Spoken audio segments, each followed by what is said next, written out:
Welcome in to the Hot Read Podcast, live from Indianapolis at the 2024 NFL Combine. I'm your host, Easton Freeze, director of published content here at BroadwaySportsMedia.com. We're also brought to you by the 440 Podcast Network. You can follow me on social media at Easton Freeze. I am joined, as always, by producer JT, who you can follow on social media at JT_Ruhnke. JT, we are here at our second consecutive Combine. We're having a good time. How are you? I'm good. You know, as we've heard before, it's not our first rodeo anymore. We are. That's right. It is our here. Second rodeo. But you know, it's good because everything like the Combine, it's so cookie cutter. Like I knew exactly where to go. I knew how to do everything. 1000%. This time they didn't mess up my credentials. So like I got told them clean. too. I don't know why I left that in the delivery instructions to make So, it as like, hard as possible on you to get your credentials. But you know, it's good. We had a good day at the Combine, a lot to get to. So I think we should just jump right into it. Day one's the easiest for us because it is the day that all of the local folks get to talk to their respective GMs and coaches at the podium. We get a lot of thoughts on them about free agency and in particular the draft, as we're here looking at 300 some odd prospects that are going to be the top guys in the 2024 NFL draft. We're doing that all of the rest of the week. So we've got 5 consecutive shows. This is the first of those this week, every single evening around this time, probably 4 or 5 p.m. Central Standard Time, depending on the schedule. Make sure you're following us on social media at Hot Read Pod, especially on Twitter, to make sure you get the updates on that. If you're with us live today, we need a couple of things from you before we get rolling on what we heard from Carthon and Brian Callahan, and there is so much to cover today. A lot has been made about the wide receiver versus offensive line decision-making in the first and second rounds for the Titans. Some little clues, some nuggets from Carthon and Brian Callahan, some things that we need to decipher. We've got a lot of clips from their respective interviews today that we're going to play for you and give our thoughts on. We'd love to hear your thoughts on what they had to say today, and you can do that by joining us on Broadway Sports Media's YouTube page. That's Broadway Sports Media on YouTube. You'll find this live stream there. So if you're watching with us live right now on Twitter or on Facebook, leave there, go to YouTube, find this live stream on Broadway Sports Media's YouTube page, and in the comment section, that's where you can be a part of today's conversation, like D. Good and Kenneth, some favorites of ours, some regulars of ours. We appreciate you guys being here. D. Good saying, man, so energetic. It's almost like he did no driving to the Combine yesterday. Listen, you're a passenger princess. I am a passenger princess on these little trips of ours. First of all, if it was my car, I would drive. You could not fit all of the stuff we brought in my car. Could not. So JT's car accommodates us, and he drives for us. And I just force him to listen to podcasts and research, and we prep on our way here. But that makes us better at doing our job here on the show and informing you all. Yes. So one more thing, if you're with us live, and then we will dive into all of these clips from today's press conferences and give our thoughts on what the GM and the head coach of the Titans had to say. If you're watching with us live, do us a favor and help us share this show as much as possible. You hear this on every show you listen to, but it's very helpful to us if you could retweet, like, subscribe on Broadway Sports Media's YouTube account. We want that subscriber count to rise. So if you're not subscribed already, hit subscribe. It's free. It's very helpful to us. But if you can like and retweet and send this link to whoever you think might be interested right now, we want as many live eyeballs as possible on today's product. Okay, JT, let's dive right in to what we heard from Carthon and Brian Callahan today. A lot of general themes. Wide receiver and offensive line were chief amongst them for obvious reasons. They are the two biggest, most glaring needs. They are the two lights on the Titans dashboard that are flashing red furiously right now. And they are two positions that are very strong in this year's draft class, and two positions the Titans are going to be looking at pretty seriously at that number 7 spot. It seems pretty... I'd say, again, we don't like to say anything is a sure thing in the draft, but I would be very surprised if we skipped to the end of April right now and you told me the Titans did not, if they stuck at 7, did not take a wide receiver or an offensive lineman, with maybe the only exception being Brock Bowers, a glorified tight end wide receiver, who I'm going to lump him in anyways, but it's going to be one of those two positions.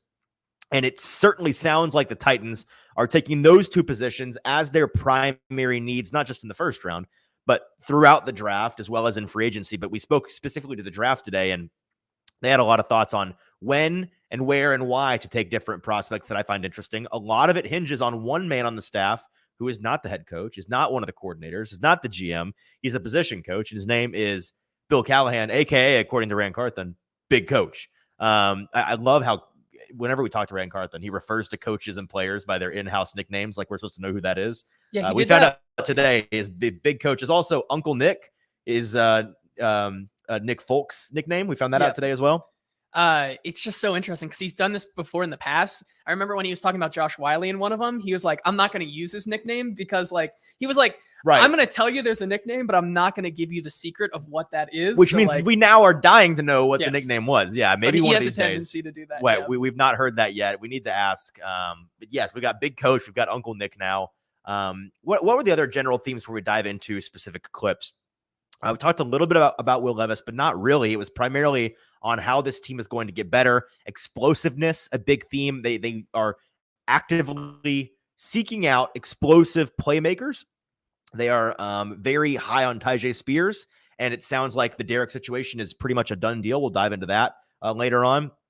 But a lot of it a lot of the conversation was about Bill Callahan, what he can bring to the table as an offensive line coach, and in particular, how he can make do with less than stellar talent was never explicitly said, but it was alluded to many, many times at both of their press conferences. Yeah, I think you hit the nail on the head there.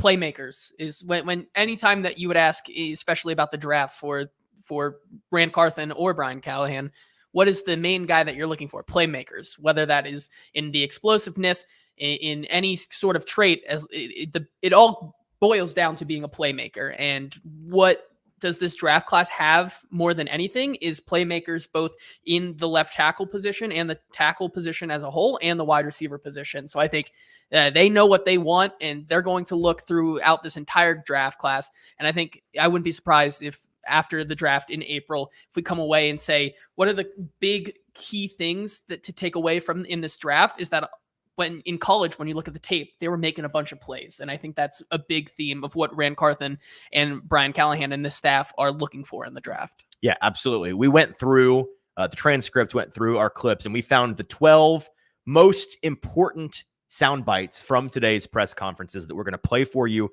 here. We're going to go through them one by one on the show today, a little bit of show and tell, and then we're going to give our thoughts on what we think these things mean, what we think is important, what we think isn't. It is very important for us to mention at the top of the show here today that this is the first of many times I'm going to remind you throughout the next couple of weeks. It is now officially lying season, right? It really starts in earnest today, and anything and everything you hear from us or from somebody here covering the combine in Indianapolis cannot necessarily be taken as gospel truth. In fact, I would take everything with a grain of salt.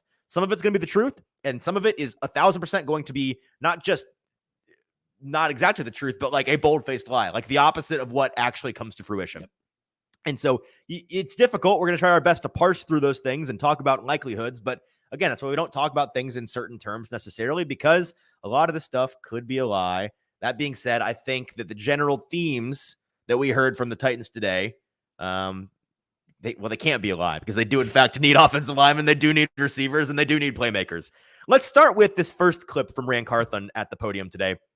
This was the sidebar. You'll notice that some of these clips were at the main podium, some were at the side. After the main podium session where anybody in national media can talk to these coaches, we get the local guys to go off to a side, do a little sidebar with both guys, just as a treat for the local guys to ask some questions.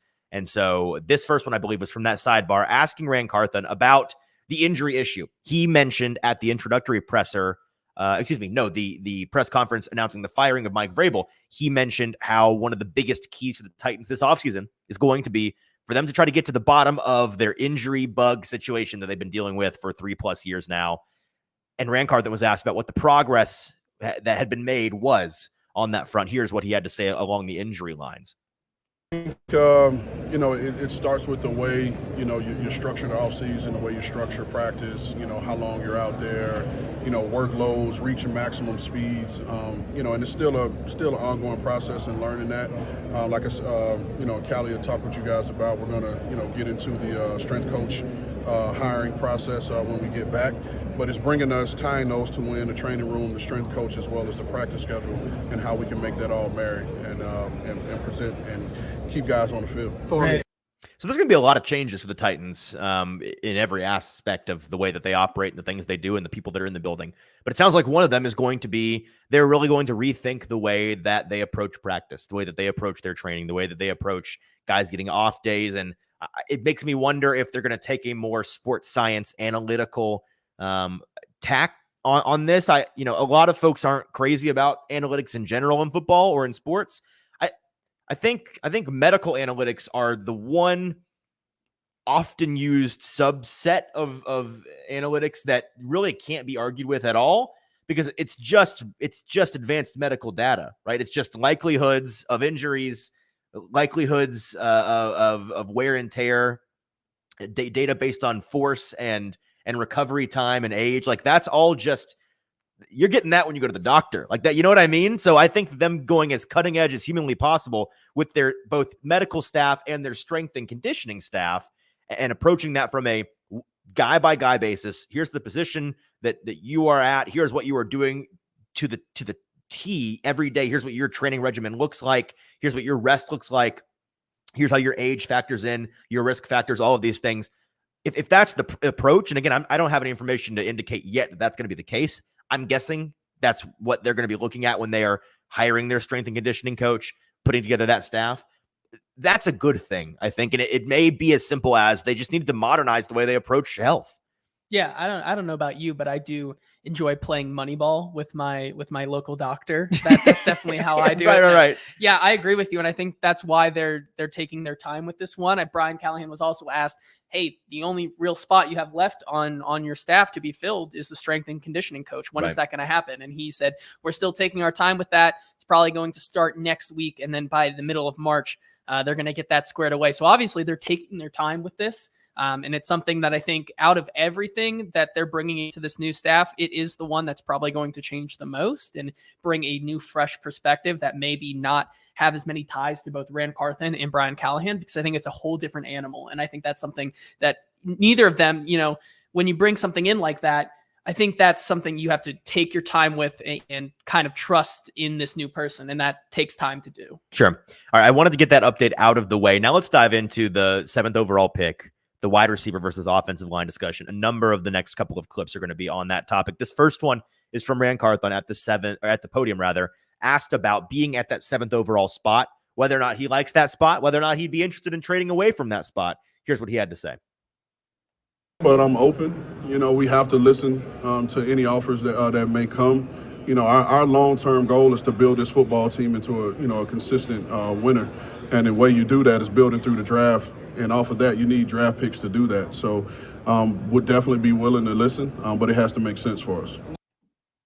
So he went on, by the way, we didn't include this clip, but on the sidebar, he was asked about whether or not teams had been nosy with him yet about that 7th pick. This is a term he used last year about, him being nosy with other teams about potentially trading and those other teams being nosy. Just, you're at the bar here in Indy and it's like, hey, Rand, by the way, like, how are we feeling on 7? What do we think the price of 7 would be? Just, I'm not interested in this at all. But just if I was, and that happens. Like, right? That actually happens. We see it happen. Yes, it absolutely does happen while we're here. St. Elmo's is the it's hot definitely going to happen with Justin Fields this week. I think that's even the plan this week. Yeah, Ryan Poles just posting up, taking offers, step into my office, 100%.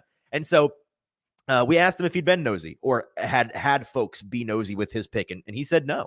That so far, and again, this could be him just telling a bold-faced lie, but if we're taking him at his word, he said that so far folks haven't been nosy at 7. And the reason why I think it's likely to not be a lie is because he went on to say that he's either very good or very bad, because it either means that people just genuinely aren't interested, or it means that all the nosiness and all the offers are going to come at the last minute and it's just going to be a disaster. It's going to be an influx of offers you have to sift through on a crunch. And so that indicates that, maybe a lot has been made about a lot of these top 10 teams. Oh, this is a great trade down candidate. This, the Patriots could trade down, the Chargers could trade down, the Titans could trade down. On paper, yes, there are a lot of good trade down candidates. But as we always say, trading in the draft, especially high, it's a two-way street, baby. You can't trade down if somebody's not looking to trade up. And trading up is really expensive. Trading down sounds awesome because you get a lot of stuff in return. Trading up is risky. It's a good way to get fired. And so it's one of those things where I'm not sure there's going to be a partner. Oftentimes trade ups into those top 10 picks, it's the quarterback position, right? And so a lot of this, I think, is going to hinge on, one, JJ McCarthy, where he finishes in terms of who wants him and where they're willing to jump to get him. And two, whether or not any of these top 3 or 4 guys start to slip, right? Does Jaden Daniels fall out of the top 3, top 4, top 5? Does Drake May, for some, the league doesn't seem to be as high on him as some in the media are, from what we're hearing. I don't know why. Like, maybe that's just smoke, but it sure TV sounds. legend Kurt Benkert certainly does not think Drake May is a very good prospect. He's a Kroger. He's an off-brand Mason Rudolph, apparently, with less arm strength and much less accuracy. Yeah, there's that. But yeah, if any of those guys start to slip, then that value, and that's where it comes at the last minute, right? I think that's what he's referring to. You know, situationally, we might have somebody that wants to trade up, but it all depends on how the picks above us fall. Yeah, and I think that's the perfect way to say it. I don't think right now, if you were looking at this draft landscape, you can really, as the Titans at 7, really control how you want to play the board, because there are a couple teams in front of you, mainly the New England Patriots, who, and we're going to have to see how this plays out for the rest of the week, but like, I wouldn't put it past them to not be so enamored with a Jaden Daniels anymore or JJ McCarthy and totally talk themselves into a Marvin Harrison Jr. Right. And then it just, at the end there, it just becomes a wild goose chase to see like how it shakes out in the end. So I think they're kind of in a holding pattern right now through this week, kind of seeing, like you said, JJ McCarthy is going to be currently now the top quarterback prospect throwing at the draft, since the top 3 or the combine, since the other 3 are not throwing, which or blows. Doing a lot of the drills. Compete, baby. Come on. No, I get it. But selfishly it stinks. But if he does end up kind of wowing people here at the combine this week, I think that's where you could maybe see a little bit more buzz as to the Titans taking and receiving offers. This next clip introduces an interesting conversation that I want us to spend some time on. Ram was asked about how the value discussion comes into the bigger picture of that 7th overall pick, how the value of needing an offensive lineman versus needing a receiver, how the depth of those position groups in this particular draft play into that decision. He gave a pretty good answer. Here's what he had to say. I think if you look at it strategically, it's about, the value, right? So if you're sitting there and there's a receiver there, knowing that there's a deep O-line class, it's like, all right, where can we, supplement this position, later? So it's about playing those two parts off of each other, whether that's in free agency as well, and in the draft. So it's about trying to mix and match those two pieces. Are you open for business? And so they talked a lot. I mean, both guys mentioned, I believe, at numerous times, a deep offensive line class, a deep wide receiver class. I think they may have just been saying that because this is kind of just the thing you say. Here's what I think the reality of the situation is. And you and I were talking about this earlier.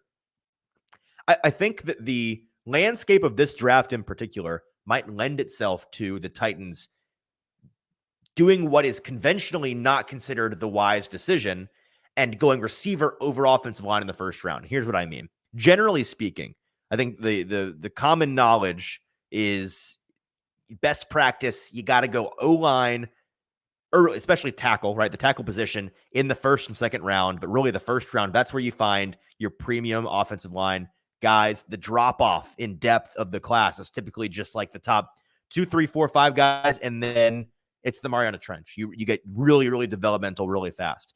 At the receiver position in recent years, generally speaking, these classes have wrought some really nice players. They brought some really nice talents in the second, third, fourth, fifth round, getting your Puka Nakuas on day 3, like AJ Brown, Deebo Samuel, DK Metcalf, all in the second round, Terry McLaurin in the second round. Like these guys are available in those later rounds, and you can find them because these wide receiver classes, just the nature of the position, the way it's being taught, it's causing these guys to be better, deeper later into the draft. That being said, in this year's draft class, the expectations are not meeting the reality in the sense that this receiver class is deeper than the O-line class just on paper. But relative to what we think is typically the case, the O-line class, where usually you get 3, 4, 5 guys you think might be first round, second round picks, this year you've got 8, 9, 10 guys that really you feel like you can get to day 2, take the offensive tackle 8 off the board. And in other years, that feels like you're getting the offensive tackle 3 or 4, right? On the receiver side of the ball, maybe this is an opinionated take. Maybe some folks disagree with this. I don't think the receiver class is as deep this year as it has been in the past couple of years. I think there might be a bit more of a drop-off than usual. I think it's better than last year's. You do? I do. Okay. Well, that's where so we agree on the fact that the tackle class is deeper than it typically is. Well, what I think where I agree with you there is that I don't think you can see a type of like textbook wide receiver run this season, but I could totally see you do a tackle run. Like could the same thing happen for the offensive tackles? I mean, we talked about it.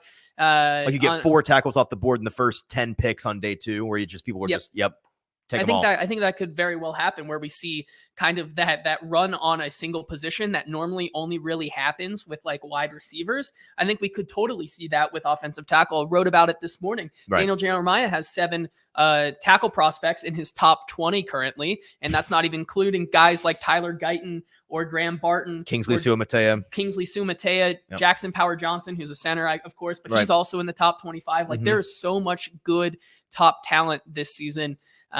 So yeah, I think that if you're looking at it, of course, because you have the ace in the hole that is Bill Callahan, and we talk about this all the time, and that was something that was briefly brought up today about, well, what's the difference between maybe taking a more developmental prospect because you have Bill Callahan, or taking the guy who's surefire. And we got kind of an answer, kind of not an answer on that one, but he essentially said it's awesome to have elite coaching, but at the end of the day, elite coaching is never going to be better than elite players. True. Which is true.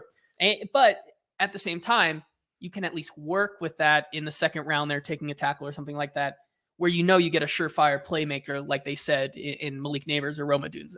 Right. And so what I was trying to get to ultimately in a convoluted way is this. I think the landscape of this draft, where the tackle class is deeper than it typically is, and the receiver class is, okay, we can agree on average. In my opinion, it may be not as deep as it has been in the past, but that's going to be in the eye of the beholder, depending on different teams and what they're looking for. Because that tackle class is so deep, they may feel, hey, we've got Bill Callahan in the house. We've got the 38th overall pick. Man, we can afford to go receiver luxury pick here at the top and get offensive tackle 6, 7, 8 off the board at 38 overall and feel like we weren't gypped, feel like we weren't ripped off and like we made a poor decision not addressing that tackle need. Now, it's a dangerous game to play. And so much of what we're going to talk about today points back to, man, Bill Callahan might be the most important coach on this team. Like he's not more important than the head coach. Yeah. But if you told me his direct impact was as consequential as the offensive coordinator and the defensive coordinator for this team, I could tell you. Coordinator. Well, I would argue it is more impactful than the offensive coordinator since he's not calling the plays. But yeah, the defensive, I see what you're saying. The defensive coordinator, like I wouldn't be surprised if they're on par in terms of the impact because of the way that the way that a very, very bad offensive line can just ruin everything you're trying to do, as the Titans have evidenced the past 2 years. So I find that fascinating. Let's get to the next clip because we're going to continue this conversation on wide receiver versus offensive line. Rand Carthon said after, I believe it was, yes, this was at the sidebar. He was asked about the wide receiver position in particular and the history the Titans organization has had with that position, the way that it's largely been kind of just a dumpster fire for 20, 25 years. Here's what he had to say on trying to fix the receiver issue once and for all. I mean, that's a part of it. Like, we got a young offensive coach who's an offensive-minded coach who's going to need weapons to bring his offense to life. And so we have a responsibility, in finding that. I think we were, lucky to get a guy like D-Hop. And we know D-Hop's a little older, but he produced at a high level, had a 1,000-yard season. I think he had 6 touchdowns, one of his highest yards per carry, average probably in recent years, but probably highest in his career. But again, we want to make sure that we're still explosive, that we can make plays down the football field, which we feel is going to help our offense and our young quarterback. Where do you see the back? And so there's that term again. They mentioned it a number of times. They were looking for explosive players, explosive playmakers. DeAndre Hopkins, elder abuse there for a minute, like ageism with he's kind of old. Okay, pump the brakes. It's true, but we don't have to say it out loud. Everybody knows. But yeah, he is continuing to reference this idea that, man, we got to get wide receivers in the building. We need playmakers now. And all of this was alluding to, okay, tackle is a big deal. And everybody thinks tackle is the position you address in the first round. And typically that's the thinking, but things might be different this year. Let's get to this next clip. Because I think I want to have a discussion about what the Titans might do at 7, depending on who is there and why. But let's first play this clip from Brian Callahan, who was asked by, I believe this is your question, right? Asked about, okay, what do you think this Titans team is missing at the wide receiver position? What kind of prospect are you looking for that has a skill set that fills the gap that is currently on the Titans roster. And here's what Brian Callahan had to say. I think there's an element of explosiveness, of speed that we can add that would help us. This is a really fun class of players, really from the top part of the class all the way down to the bottom. There's going to be good receivers, I think you'll find, that'll come off the board in the second, third, and fourth rounds that I think will be contributors for some teams. So it's a deep class. There's really a lot of variations of player. There's guys that are good with the ball in their hands. There's guys that are really fast. There's guys that are big and strong. So there's a good mix of talent that fits. And when you're building the receiver room, you're trying to collect a little bit of all of those things. And so it's a fun class to evaluate, and hopefully we can find a couple guys that fit us. And so here's what I have to say, JT, and you can push back on me if you disagree. I'm not trying to be contrarian. I'm really not. I know that the hubbub today is receiver at 1. And I agree that it seems more likely than before we started today that receiver is going to be a real option for the Titans at 1. That being said, I think people are selectively listening a little bit to what they heard. A lot has been made about, Rand Carthon said it's a deep tackle class. You could get a tackle in the second or third round that you feel comfortable with. No one's talking about how right there, Brian Callahan said, hey, there's going to be receivers in this class in the second, third, fourth round that are instant contributors for the teams that they go to. There are some other things that were said in a clip that we're about to hear from Brian Callahan about playmakers versus bolstering the offensive line. I want you to pay attention while we play this. He says some things that indicate receivers, that's my ish. That's what I want. We need to get receiving playmakers on the team. And yes, he does say those things, but there's some really important qualifiers in here that I think are being largely ignored. Let's listen to what Brian Callahan had to say. A big one, I think, at the end of the day, the NFL is about scoring points, and having people that can score points is important.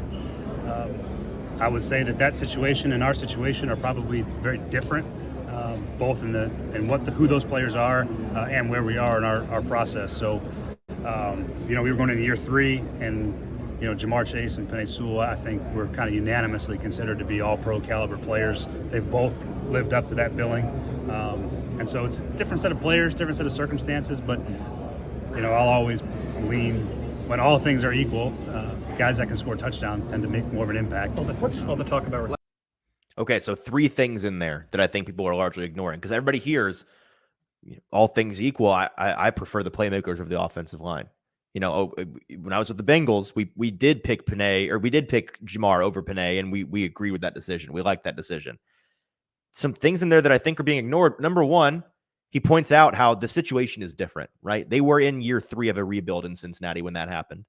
The Titans are in year 1 of a rebuild. It's a different portion of the timeline. And so, there's an element of, can you really afford to have your dessert before you've eaten your beans and vegetables, right? You need to clean your dinner plate before you get the luxury players on top. That's I'm not saying that's the way it has to be done, but one could argue from that perspective, right? The other things that he said at the end there, he stopped mid-sentence and said, all things being equal, I prefer playmaker over offensive line. We don't know that he considers these things to be equal. That statement to me speaks more to my philosophy is, on an even playing field, I would rather take the wide receiver than the offensive line if they're the same caliber player. Not necessarily the case for the level of need the Titans have those 2 positions, and not necessarily the case, the third point that I was going to make, where he says, hey, Penei and Jamar were both that year considered to be all pro ceiling caliber players. The Bengals were picking at what, 5 that year? 5, yeah. So 5th overall, a little bit higher than the Titans were. That was a very, very strong class at the top of that draft class. And arguably, because there were so many good quarterbacks in there, that was also the Tua and the Justin Herbert. Yep. Penei Sewell and Jamar Chase could have gone 2 or 3 if those quarterbacks weren't in that draft. Right. You had Herbert and Tua and Burrow, of course, all 3, right? I think Trevor. Yes, Trevor. Is that right? No, Trevor was Zach Wilson's year. Was it Burrow? I think it was Burrow. It might have been Burrow. I'm pretty sure it was Burrow. I think it was Burrow. Then it was the year after, I think. Okay, yes, it was the point being, they took him at 5. Both of those guys were considered can't miss prospects, right? Yep. It's not necessarily a guarantee that you're going to get 2 can't miss prospects for the Titans at 7. That's where I want to take this conversation. If their point is, all things being equal, we're going to lean the wide receiver over tackle, which I believe that's what they're saying. I believe that that's what they will do if it comes down to that. Where's the line? And what I mean by that is, if their tackle 1 and their wide receiver 1 are both there at 7, it sounds like on paper that in this case, you're going to take Marvin over the tackles, right? Duh. But okay, so now you got your tackle one. It's just Joe Alt is their favorite tackle, and Malik Neighbors there, wide receiver 2 for them. I think they're going to take Neighbors. I think they keep talking about the explosiveness, the playmaker. That's what Malik Neighbors is, right? Mm-hmm. That he fits the bill 100%. This is where it becomes, I think, the most realistic and the most interesting, because I'd say it's less than a coin flip odds. Malik Neighbors falls to 7. It's not impossible, but I'd say it's less likely than not. And so if you don't have Neighbors on the board, you don't have Marvin Harrison Jr. on the board. Okay, so it's wide receiver 3, and I don't know what their board looks like. I'm making hypothetical it could be any order, right? Any order. But my point is, whoever the person is, if they're wide receiver 3 and tackle 1 are their options at 7, are they still leaning receiver? At what? Okay, and so if your receiver 3 is Rome Odunze, and you're like, okay, Rome, yep, I still take Rome over Alt. Fine, I'm not necessarily agreeing with that, but okay, let's keep taking it too long. Okay, Brian Thomas Jr. Or, all 3 of the top receivers are gone, and it's Brian Thomas Jr. out of Texas or Joe Alt out of Notre Dame. Surely then you're going tackle, right? Like I think so. Here's my bottom line. A lot of folks seemingly took away from this press conference that it's going to be receiver at 7. That's not what I heard. I heard if our guy is there, it's going to be receiver at 7. And that if is doing a lot of work. Does that make sense? I think so. And pushing back, not on you, but just the opposite way around. Sure. I got the same thing from you, but it's if our guy's there, we're taking him. If he's not, we're going to play the board as it falls. And I think that's right. Because I think the alternate reality of that also is very true, that there is a reality where as we continue this week, maybe more and more people fall into the Paris Johnson Jr. syndrome of last season, that you're just assuming Joe Alt's going to be there, and then you can just continue your mock drafts after that. Right. And then he's gone in reality, he's gone 3 picks before that, and you're up a creek. Yeah. But I think then that becomes on the reverse side, that also becomes a very interesting conversation to have.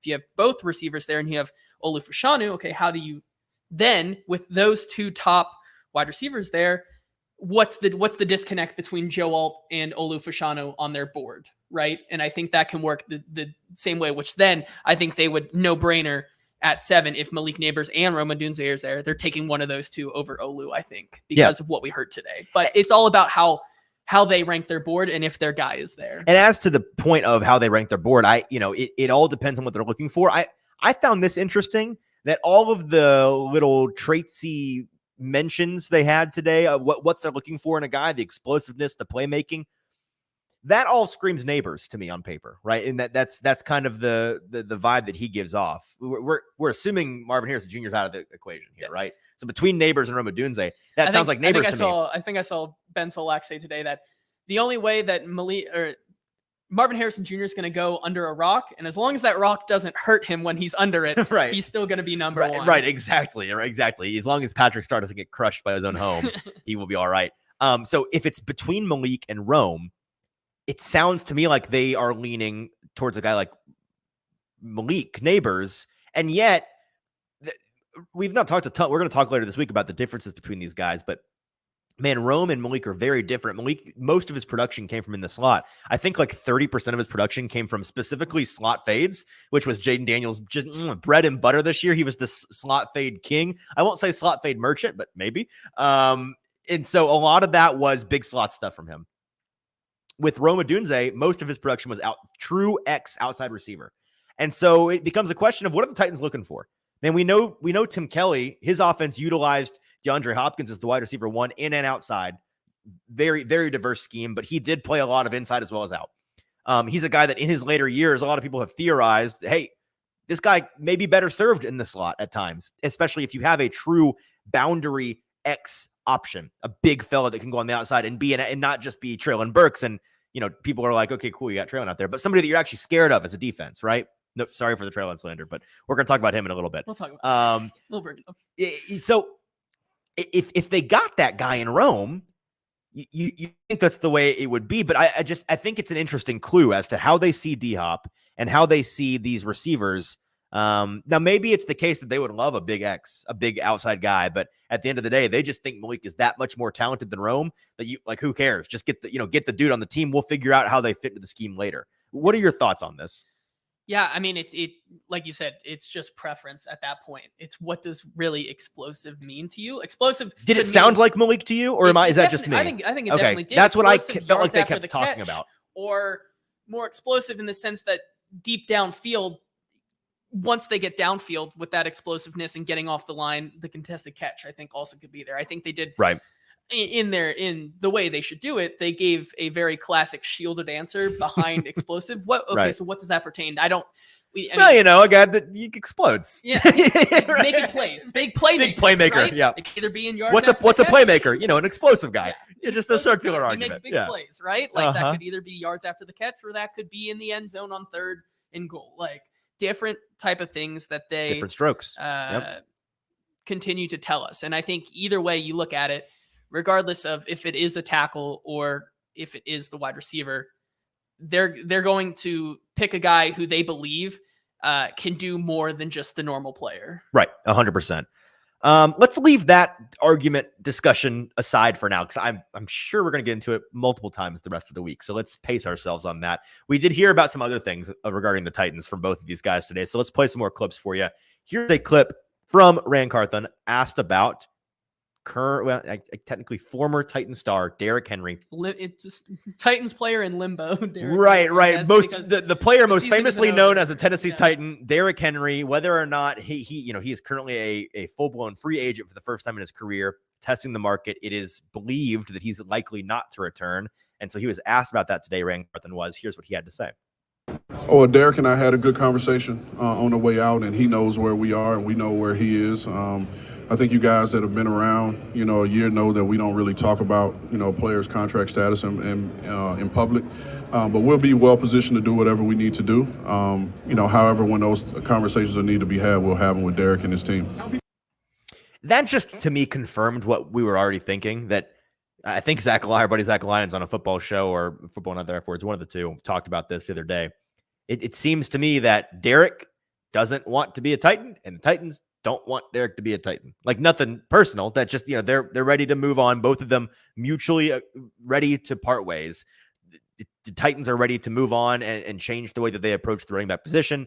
Derrick ready to go try to get a ring, which he deserves to try to do, and play for a team that's not rebuilding, because he doesn't have time to be a part of a rebuilding team. And that to me, in tandem with what we heard from Rand Carthon about Tyjae Spears, I pulled the transcript on that one. I didn't get the clip of this, unfortunately. I wanted it, but I missed it. Here's what he had to say on Tyjae Spears, which I think is as ringing an endorsement of your new running back one as you can give. He said that, first of all, Tyjae Spears is a dude that I just described. He's very passionate about football. He loves the game. He's a hard worker, and I think you guys have gotten to know him. I think that you guys who have gotten to know him know that's how he's wired, and you love that about him. Tyjae is all of those guys that's always Tyjae is one of those guys that's always in the building. I know there were a lot of concerns about his knee coming out, and that was the big question this time of year, last year, after we drafted him. But we're talking about a guy that has never missed practice, never missed a game, and he's, for lack of a better way to put it, he's made of the right shit. And those are the type of guys that we want to have in our program. That's strong. He's made of the right. In the transcript, it was changed to stuff. He's made of the right stuff. I think it's a perfect way to summarize Tyjae Spears and to summarize the way the Titans coaching staff and front office view Tyjae Spears. He's the guy moving forward. Yeah, I no doubt that I think he is the number one running back on this team right now. I would push back a little bit, just more philosophically on how they're going to take this team. We also did hear, what does running back one mean? Exactly, yeah. Because we heard Brian Callahan in the sidebar also asked about the similar question to Derrick Henry and how much that means, and he kind of was asked about how the position has been devalued, and he said, well, when teams now have three different players who both catch the ball, run the ball, and pass block effectively, that's so much easier to pay and play all three of those guys and keep them fresh and healthy versus having one of those can do it all guys who's going to pay or be worth twice as much, right? It's a different philosophical shift, I think, in their thinking. And so I'm not saying that Tyjae is going to be the only back on here outside of the other guys who are still on the roster. I still do think they bring someone in, maybe like a Gus Edwards or something like that. Sure. To one for one trade, Gus Edwards for Derrick Henry. Well, I think they're happen, both free. baby. I think they're free No, agents. I know. But it could happen, I guess. But functionally a trade, right? Yes. Right. But I think that Tyjae is the 1A going forward, but I think there is also going to be another player in there who gets significant snaps next season. I agree. I think that's whether 100% it's a the free case. agent or if they use one of those 6th or 7th round picks this season on a running back, I think one of those is a running back. It's a question of volume, and I think that Tyjae is going to be the volume guy. Yep. But the volume guy on this team is going to that volume is going to look different than it has looked in recent years. The Titans, because nobody had the volume that Derrick Henry had during his prime. Okay, a couple of more clips for you. This one's from Rand Carthon. He was asked about Will Levis and what his evaluation is of him in his first year and what he is looking for from him in his second year going forward. Here's what Rand had to say on his quarterback one. It's like with most young quarterbacks, it's getting playing time, being out there. He spent the earlier part of the season as the inactive third, and then when he got his opportunity to play, he took off and ran with it. So for him, it's continuing to get time on task, and especially now coming into a new offense, getting him in that, getting him knowledgeable of it. And for Will, it's about creating that consistency. When he was at Kentucky, he had multiple offensive coordinators. I think he may have had the same offense maybe twice, in his career. So want to be able to create that consistency for him, get him used to making calls and get him to where, he's making all the calls and checks up front. I love that he brings up the fact that Will was the inactive third for the majority of his first 2-3 months of the Titans. And I think that he has the opportunity this season, and this is an obvious thing, but I think folks just aren't thinking about it yet because we haven't gotten there. Man, for him to have all of the off-season activities, all of the outside training potential, and then during training camp, be the guy getting all the reps with the ones, being the one that they're primarily installing the offense for, that's something that is polar opposite from the experience he had last year, the opportunity that he had last year. There's so much room for growth there. And the fact that he was, for a large part of training camp, forced behind Malik Willis to take the threes and get minimal reps and then splitting with Malik Willis the twos, that I'm not saying it was damaging, but there's a lot of missed opportunity there in hindsight for them to really fast track the development of this player. And they're going to get a chance to do that as him being the centerpiece this offseason. I'm really stoked to see whether or not we get to see some dramatic improvement because, we talked about it during the season last year with Mike Vrabel.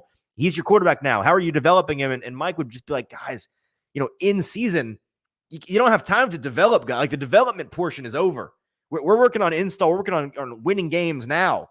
And so Will Levis getting a full install period of his life, a period of his season. I'm stoked to see what that looks like. Yeah, I mean, I agree with you there, but just random aside, in hindsight as well, it is interesting to also think about last preseason having Malik Willis and Will Levis every other drive. Right. Yeah. Right. As you great rhythm. It's conducive great, for success. Yeah. No, it's awesome. It sets you up for really, really nice performance out there. Yep. Okay. A couple more clips here. Rand Carthon spoke about what the team's going to look like. This one was pretty telling, kind of a low key comment, but when you think about it for a second, you're like, whoa, okay, this is a pretty big indicator as to what the Titans are going to look like on defense and on offense. Two very different answers. Here's what Rand had to say. Going to be a little bit of a difference. I think there's going to be some carryover on defense, just in terms of structure, but the style will change a little bit. And then I think offensively it'll change, which is where you got to give our scouts grace. They've gone from post-draft last year throughout the entire fall of scouting for one scheme, and then now we're asking them to flip, on the drop of a dime and adjust. And so our guys have done a really good job, and that's why we felt it was, important for them to be in those meetings to see that, and we're giving them the, the leeway to kind of go back and adjust their grades a little, to talk about guys that under the previous regime may not have fit, but they now fit us. So this is pretty valuable confirmation as to what we're, projecting this Titans team to look like on the offensive and the defensive sides of the ball. Rand indicating that on defense, man, there might be some real carryover. Denard Wilson's going to put his own touch on things, and things hopefully from a level of play standpoint are much improved. But in terms of the style of play, may look a lot like what they had been doing. And I think that's for good reason. The Titans defense the past couple of years, all in all, an average to above average unit, and trying to do the right thing. at times failing to do because of personnel or whatever it may be. But in terms of the game plan and the style, the approach, the philosophy, the scheme, I'm a thesaurus right now. That's the right idea.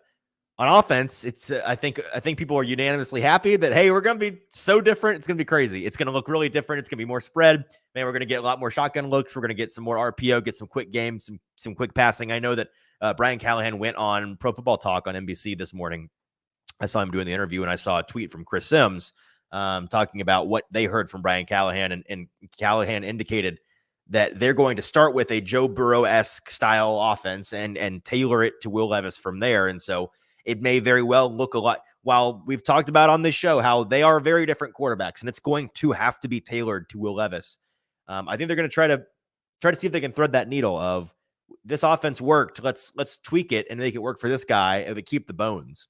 Yeah, right. I mean, you can always change the quarterback and do things that better suit him. And I think that's the communication that Brian Callahan has talked about since he was hired as the head coach. But I mean, basing an offense off of Joe Burrow is not a bad place to start, and finding out what doesn't work, what does work, and kind of molding it into its own thing.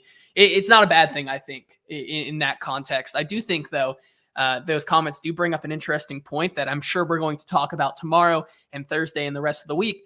When do we see the Titans draft a defensive player again, if ever?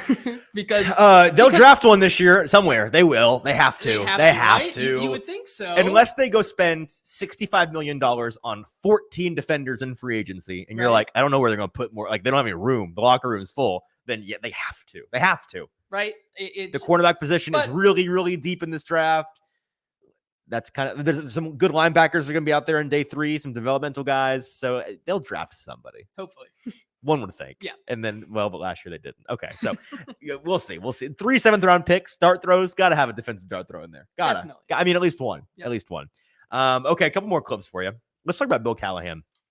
Some thoughts on him from the clip where Rand Carthon was talking about big coach Bill Callahan, how he blew the coaching and the scouting staff's mind in the meeting they had with him recently, and then some quotes from questions asked of Rand on Bill Callahan. But first, let's listen to this clip. I named Bill Callahan, a.k.a. Big Coach, who's one of the best in the business. And I really wish you guys could have seen his profile tape. Meeting. It was a clinic. It was a clinic, and everyone left out of there minds blown and coming to the realization that we still got a lot to learn, to come in and what it's going to take to play for him. But I think for a guy like that who's been such a strong developer, of talent at the O-line position, it gives us a little leeway, to bring some guys in and him having a plan on how to develop those guys and get them out on the field. Okay, first of all, Rand says he really hopes that he could have shown us that development, or the what did he call it? The profile meeting, tape. The profile tape. If you listen, if you really hope you could show us, we would really be glad to watch it. Like, I know you have the tape. We'll send you. I'll have our guys send your guys. Yeah. Our guys will reach out to your guys. We'd be happy to watch that tape for you, Rand. I would love to make that happen for you. Other than that, let me read some quotes here from. Well, pause. I don't want to get to this yet because it's a bummer. I don't want to get to the bummer yet. Okay. Let's first talk about what Bill Callahan can be and how he was referenced throughout this interview process today. He was talked about a guy who, and I've been wrestling with this in my mind the past couple of weeks, ever since he's been brought on board. This idea that, man, he is truly that big of an impact and a force multiplier for your offensive line output that you can't afford to not make offensive line your number one with a bullet position of need and the position you address this offseason. I'd struggle with that because as much as he is a legendary offensive line coach, one of the best, if not the best, currently doing it, revered by everybody in the league, all of those things are true. You have to broach the question of, even when you're the best as a coach at that position, how much can the best impact, right? Really can the best to do it be a miracle worker? Because with what the Titans had last year, it would have required a miracle worker to make it serviceable. Now, hopefully the Titans, I'm not going to say like last year that they can't get worse, because then they did. Hopefully they don't get worse. I would be surprised if they did it again. So assuming they get better personnel and they have a much better coach in-house, you would think no matter how they address it, it's going to be better. How much better is dependent on the guys they bring in, because they keep talking about Bill Callahan as the best word I can use for it is a control. Like in the experiment of their offensive line, as they are adding, you're in high school chemistry class, and we're adding different chemicals to see what color the concoction turns to try to get the correct result to answer the test. The control is Bill Callahan. We know that variable is not the issue. That's. I'm not saying that's the way it's going to be, but that's the way that it seems everyone is expecting it to be. And if that's the case, one, that's really valuable, man, to have that and not have to worry at all about the way they're being coached. But two, to have a guy that you think can not just be the control variable, but can be the force multiplier and get the most out of certain guys who I'm going to talk about one in just a minute that's going to make some Titans fans mad. That's a good thing to have. And I hope that they are right to be so confident that he can have that big of an impact. I'm not saying I doubt it, but I'm not all in on that. Do I have cold feet for no reason over the idea that he can be a miracle worker in that way? It's hard to say. Like if there is anyone who can do it, it's him. Yes. But it's like can anyone do it? It's the same. I don't know. It's the same thing when they were talking about prospects. Like the prospect has to be elite and either be elite or possess elite upside in traits, which I think is segueing into something that we also heard today about a certain offensive tackle for the Titans today. And I think you hit the nail on the head there where you're mentioning it, for him to be able to get more out of players than you would expect. It doesn't require, you can't just throw any player at him, right? He's a guy that has a type in that profile meeting where he is in detail pointing out to the scouting staff, here is exactly the type of guy I'm looking for. These are the traits I'm looking for. These are the tendencies I'm looking for. Here's the things I want to avoid wholesale. And here's the things that I have some interest in. That identification ability that he has, not just to coach up the guys, but to know what he's looking for in guys that he can best coach up, right? To identify the talent.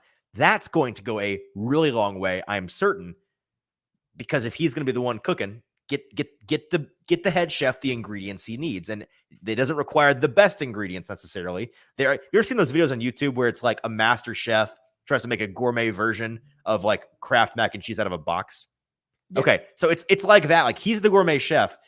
He can make a gourmet version of a regular food, but it requires his expert knowledge of, well, I need, I have a $10 budget. I need this specific lentil from the grocery store because it's cheap, but it's actually sneaky good, right? For this reason, for that reason. It's like those Bon Appetit videos that's like recreating this dish from taste alone. 100%. Yes. Let him go full ratatouille and just like taste. He needs to do all the little things. Let him cook is essentially what we're saying. Let him cook. Let him be the one to make these decisions. And I think that you might have some success in that way.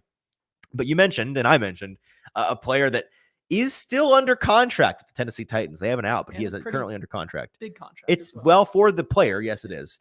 There was a question asked about if there are going to be any holdovers on the offensive line for the Titans. They get a new leash on life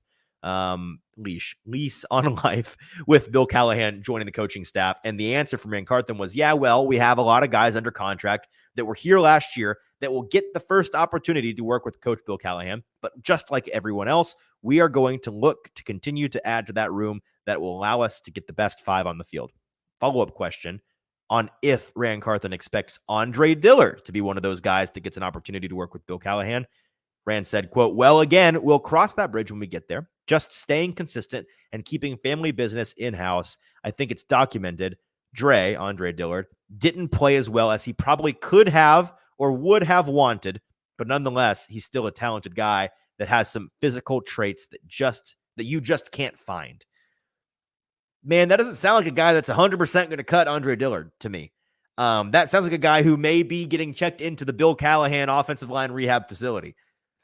And it's going to make some fans mad, but it also could just be a courteous way of saying, I'm not going to say you're out, no, you're gone, you're off the island. Right. This guy blows, we're out of here. It could be. I'm not saying two different ways to look at it. But well, agree. That quote, let me be super clear. That quote took me from 0% chance Andre Dillard is back to 10. Yeah, 10, 15. 12? Yeah, somewhere in there, like 10, 15% chance. Like it wouldn't shock me if he's back. I'd be surprised. I wouldn't be shocked. So yeah, that's kind of where I'm at on that. And I think it'll be really the sick, twisted part of my mind is hoping for it, just because I think it'd be really funny to see the wailing and gnashing of teeth from Titans fans. Two more clips for you, then we're going to get out of here for today, and then we'll transition from Titans specific to combine specific talk the rest of the week. We'll talk about a lot of these prospects and do a lot of cool things. Zach has something interesting to say. Oh, He interesting. says it's an episode of Chopped. Bill Callahan is the contestant, and he opened up to find squirrel liver, beef tenderloin, peanut butter, and lima beans. It's got to make something delicious out of that. Yep. That's great. That's awesome. Yeah, no, I think that's perfect. I think that's perfect, Zach. Okay, two more clips here. Rand Carthon spoke about Treylon Burks at the aside today. And he gave two big reasons why he thinks Treylon Burks is set up for a really successful offseason. Here's what he had to say. The injury thing, I mean, the concussion thing was a real deal. You know what I mean? I think we all saw that from the Pittsburgh game. And so those are the type of things you can't really prevent. But I do know that Treylon is off this offseason training with D-Hop and some other pros around the league, which I think will be good for him to see how other pros prepare and get ready for the season so he can add that to his game. I've seen a couple clips of him running routes and doing stuff on, in the offseason. And for him, it's an offseason where he's not trying to get healthy. He can work on perfecting his craft as opposed to trying to get back. That's two good points that, again, they don't ensure Treylon Burks is going to be an X factor. He's been talked about in a lot of ways. Someone in the national audience thinks that Treylon Burks can be an X factor like Jamar Chase. Well, yeah, we had somebody ask a question about Treylon Burks, comparing him to Jamar Chase. That was a question to Brian Callahan, and Brian, to his credit, did not sugarcoat it. He they're not in the same stratosphere. It's not close. But he's a player that has a ton of upside potential, still has a lot of ability that it's untapped. He's not put it together. Clearly, I mean, obviously it's not worked out for him. Injuries have been a big hamper, as well as the fact that he's just not gotten into rhythm with anybody and not developed chemistry with anybody. And he's a guy that needs some real work. He needs to, as Rand Carthon said, perfect his craft. However, those two reasons are valid ones. And if we somehow in year 3 have the final Treylon Burks breakout game or season or whatever it may be, and suddenly he becomes something that he was thought he may be when he was drafted, it's going to be because of these two things. I think the fact that he is getting to train with one of the greatest to ever do it, a Hall of Famer, DeAndre Hopkins, and other pros who we did not mention. I'd love to hear that list of names, by the way. Getting to train with those guys, learn how they approach the game, approach their bodies, approach their fitness in the offseason. That's a big deal for a guy that has had issues being perfectly fit coming into training camp, as well as the fact that this is the big one. He's not having to nurse anything. He's not having to rehab at all, get healthy in the offseason. He's getting to spend all of his time kind of in a similar way to Will Levis, where he's going to have the offseason to perfect his craft. Will and Treylon both in a position where they're going to get to perfect their craft, be healthy, God willing, and be the best version of themselves coming into July, coming into August for training camp. And I think that is a valid reason to. Here's where I think Treylon Burks to put him in a category is difficult, but I don't think he's a bum like many have talked about him to be. I don't think that he's a guy that you can count on like some folks still think that he is. I think he's just a gravy guy, right? He is the cheer. He's the sprinkles on top. You cannot count on him at all. Like on paper, in the plans, you need him to be your wide receiver 3 or lower. You can't be your 2, right? You can't go into next season that way. But could he end up becoming that guy? It's possible. It's not likely, but it's still within their own possibility. And so if he becomes that guy, awesome. You're not giving up on him. You're just not banking on him. Because everybody's got a friend where it's like, I love this guy. When he shows up to the party, when he shows up to the function like he says he's going to, when he comes through, it's a good time. But I'm not banking on him being here at all. I'm not making any plans that rely on him being here because there's a chance he never shows and never calls. And that's just the way that this guy rocks. That's Treylon Burks to me. Yeah, and this comment is a little bit joking, but I think also it has a point here in the similarities between Jamar Chase and Treylon Burks. They both kind of play football sometimes. They do. They both are football players. If they had to, like, their LinkedIn profiles, their header is football player, wide receiver in the NFL. Yeah. That's the end of the list. I think the point there is that I think the big win for Treylon Burks is just to have a full healthy season. Like, I think that is it's a very low bar, but it's a bar that he has to cross before we can even begin to talk about maybe becoming that wide receiver 2 or reaching that potential that he once did in the NFL draft during that draft class. So Right. I think it's really imperative for him to be putting in that kind of work. So that's good to see. Yep, I agree. One more clip and then we're getting out of here. Brian Callahan asked about the backup quarterback position, what they're looking for in terms of a backup for Will Levis this year. Here's what he had to say. I think you want a guy first and foremost that can play, because if they have to play, you want to be able to get out of a 2, 3, 4 game stretch, and hopefully not an 8 or 9 game stretch like Jake Browning had to get us out of last year. But you want a guy that can first and foremost play the position. There's another element of backup quarterbacks that's really important, is how they are in the room with the starter, and that matters. That relationship can be very fruitful. It can also be very damaging if it's not on the same page. And so having a starter with a backup quarterback that's there to help, that assists, that sees things through the quarterback's set of eyes can be very helpful on game day with the starting quarterback. It's a role that I think is probably undervalued publicly, but you talk to most coaches around the league, that value of that position I think is pretty high. So to have a guy that can be in that role, that can, 1, play, and 2, help the starter is. All of that being said, it certainly sounds like Malik Willis is not going to be the backup next year. They're going to bring in somebody, now whether that's a veteran or they spend some draft capital or whatever it may be. I think it'd be really dumb to spend draft capital on a quarterback just because you have so much money to spend in free agency. You have the FU kind of money where you can go and get the best available free agent backup quarterback. Like you can go and do that and make some coaches will tell you that the second most important position on a football team is the backup quarterback. And as Brian says, you need a guy that can play and get you out of a hole if you need 3 or 4 or 5 games a year because of your main quarterback getting injured. And so I think that they're going to go get a veteran of some type, whether that is a Gardner Minshew, Jacoby Brissett level guy. I don't think they're free agents necessarily, but like that level of player where it's a guy that is so good, they potentially may get a starting job depending on where they land. Or a guy that is like you'd think it'd be better than a Logan Woodside. Like you'd need somebody better than that. You need somebody. What's an example of a guy that has like, a Trey Lance, maybe? Well, I think Carson Wentz. Carson Wentz what I mean? could be a good veteran. I think. You could go full veteran and go like a Case Keenum or something like that. Right. But I think my sleeper dark horse pick, if they don't go with one of those upper echelons that I was talking to you about, is a guy named Brandon Allen, who was with the Bengals in the first 2 seasons with Joe Burrow. He moved over to San Francisco and was the 3rd string cornerback behind Sam Darnold and Brock Purdy. Hey, how about a little Joe Flacco? Joe Flacco. Hello. Sure. Hello. He's under contract, I believe, with Cleveland next season. I think this says he's a free agent. Oh, maybe I don't know. I'm not sure. But Teddy Bridgewater's out there. Tyler Huntley, former Pro Bowl quarterback. Tyler Huntley. Always getting a Pro Bowler in there is pretty good. Little Josh Dobbs accent. Little Mitch Trubisky. Oh yeah. Okay. At this point, I think it's Sam Darnold, Drew Lock. Okay, let's go. Yeah, let's go. I'm bored at this point.